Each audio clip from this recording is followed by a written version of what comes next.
80세가 넘으면 건강검진은 받지 마라. 암은 절제하지 마라. 암 판정을 받으면 수술 받지 마라. 먹고 싶은 음식은 그냥 먹어도 된다. 차라리 술도 마셔라. 이게 무슨 이상한 소리야. 하고 생각하실 텐데요. 이 주장은 놀랍게도 최고 권위를 자랑하는 노인 정신의학 전문의의 말입니다. 80세의 벽을 슬기롭게 넘어서면 인생에서 가장 행복한 20년이 기다린다고 해요. 80세의 벽은 높고 단단하지만 벽을 넘어서는 최고의 방법은 분명히 있습니다. 오늘은 최고의 노인 정신의학 전문의가 말하는 노년을 잘 보내는 의외의 방법들을 알려드릴게요. 먼저 알아보시기 전에 구독, 좋아요, 알림 설정까지 하셔서 건강을 챙겨가세요. 중년 노년 생활에 유익한 정보는 생활건강정보 수기TV, 여러분들이 생활에 도움되는 최고의 정보만 전달드립니다. 노인이 되면 질병으로 누군가의 돌봄을 필요로 하게 되는데요. 이 기간이 평균적으로 얼마나 되는지 아시나요? 건강수면 평균은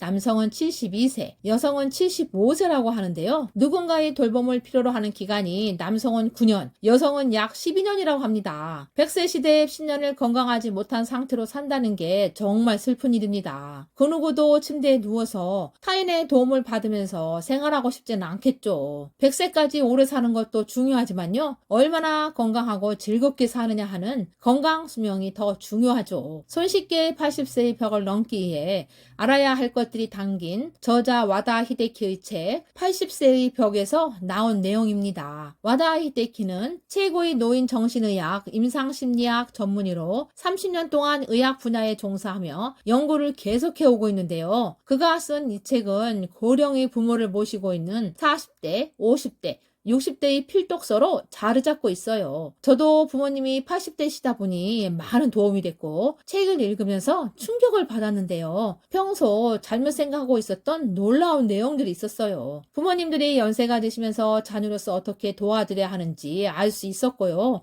앞으로 노후를 생각해야 하는 50대, 60대 분들에게도 이 책이 도움이 되겠구나 생각이 들었어요. 저자는 누구보다 행복하게 80세의 벽을 넘기에 알아야 할 것들에 대해 이야기합니다. 80대는 70대와는 완전히 다르다고 설명하는데요.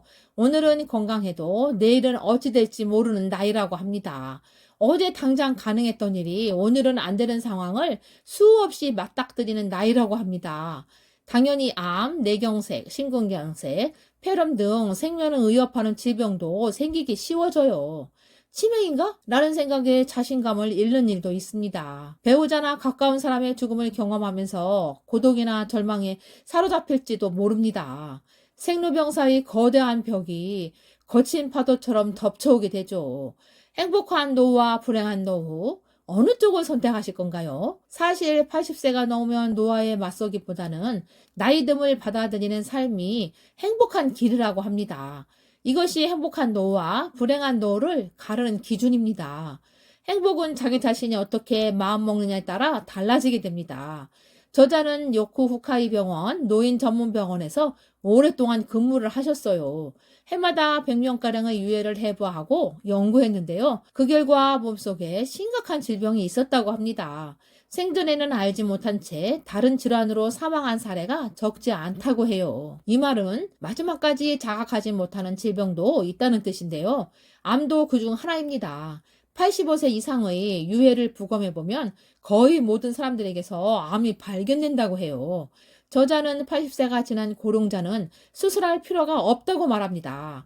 함부로 수술하기보다는 지켜보는 편이 낫다는 거죠. 많이들 아시겠지만 수술이나 화학치료는 고령자의 몸에 심각한 부담을 줄 수밖에 없어요. 체력이 크게 떨어지는 80세 이상의 고령자는 평소 생활로 되돌아가지 못할 확률이 높아서 신중히 생각해야 합니다. 나이가 들면 암의 진행이 느려지고 쉽게 전이되지 않는다고 해요. 통증이 너무 심하거나 음식을 섭취하지 못하는 상태가 아니면 치료하지 않고 그냥 둬도 문제가 안 되는 경우가 많다고 합니다. 80세 이후에는 참지 말고 살아가는 것이 좋다고 하는데요. 암에 걸리지 않으려고 식사를 제한하고 좋아하는 술이나 담배를 삼가는데요. 80이 넘으면 몸속에 이미 암이 있을 가능성이 크다고 합니다. 암에 걸리지 않으려고 참는 행위는 의미가 없다고 합니다. 좋아하는 음식이나 술을 먹고 마시는 편이 오히려 스트레스를 줄이는 방법이라고 합니다. 스트레스를 받으며 살기보다 원하는 일을 하며 편안한 마음으로 지내는 편이 면역력도 높아진다고 하는데요.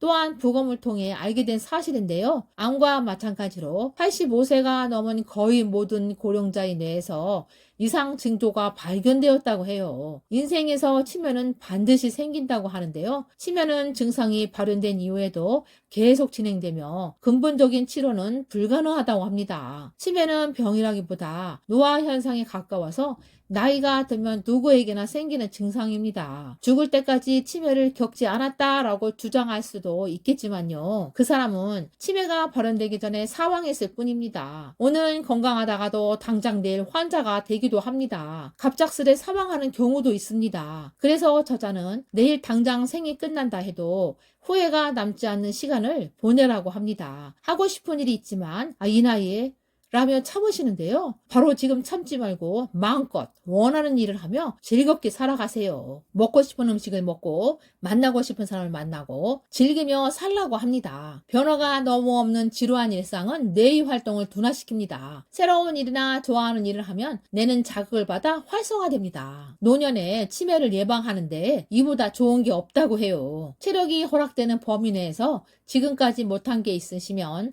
마음껏 즐기세요. 내일 해야지. 다음에 하지 하다가 못하게 될 수도 있습니다. 지금 건강할 때 하고 싶은 거 모두 지금 해보시기 바랍니다. 치매에 언제든 걸릴 수 있다면 치매를 예방하고 진행을 늦추는 게 필요할 텐데요. 가장 효과적인 방법은 지속해서 머리를 쓰고 몸을 움직이는 것입니다. 오늘 건강하게 걷는 사람이 1년 후에도 그렇다는 보장은 없어요. 걷지 않는 생활만을 계속하다 보면 전혀 걷지 못하게 될 수 있어요. 남은 기능을 쓰지 않으면 순식간에 쇠약해지는 것이 80세가 넘은 고령자의 무서운 현실입니다. 82세에서 83세 무렵에 급격하게 쇠약해지는 분들이 계시는데요. 대부분 80세를 계기로 하시던 일을 그만두신 분들이세요. 질병이나 부상으로 어쩔 수 없이 그만둘 수도 있어요. 하지만 별다른 이유 없이 집안에만 머무는 사람 중에는 움직이지 못하게 된 사람이 많이 있어요. 아직 할 수 있는 일을 스스로 포기하면 아무것도 할 수 없는 안타까운 몸이 되는데요. 신체 활동이 거의 없이 온종일 집안에서 있는 시간이 길수록 건강 상태는 지속적으로 나빠지게 됩니다. 몸을 움직이고 사람들을 만나고 어울려야 치매를 예방할 수 있어요. 80세가 넘게 되면 건강한 몸이라도 병이 발생할 수 있는 요인들을 누구나 가지고 있다고 합니다.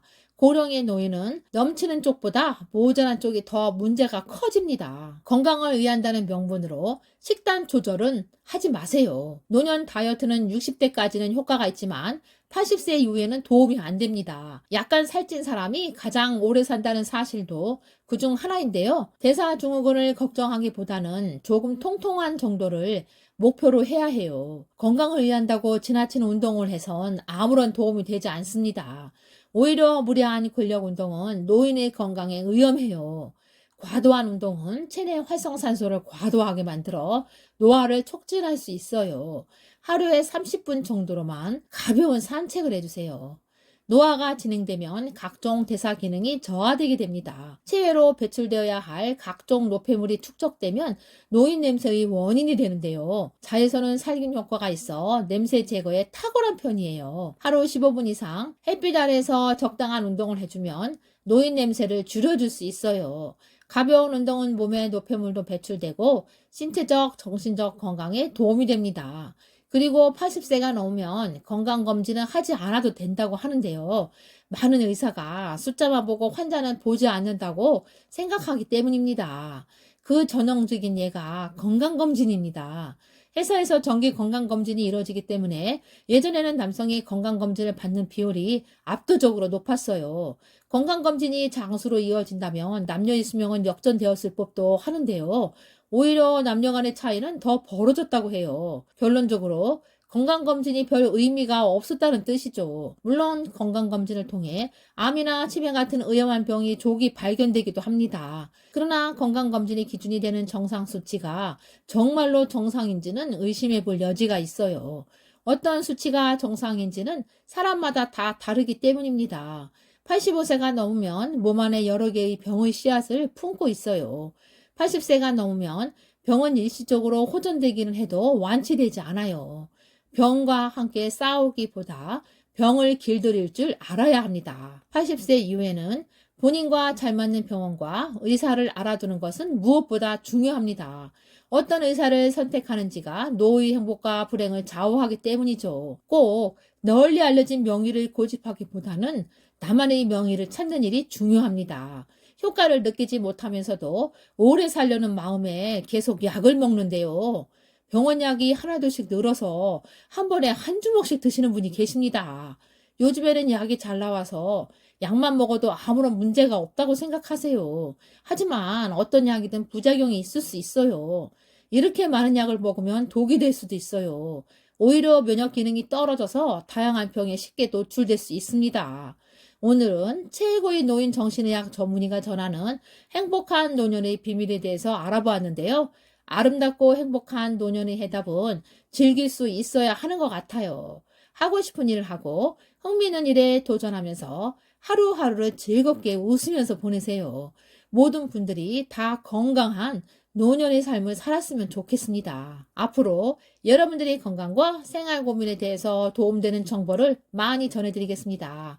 오늘 영상이 도움이 되셨다면 구독과 좋아요 눌러주시고 소중한 분들에게 이 영상을 공유해주세요. 오늘도 행복한 하루 되세요.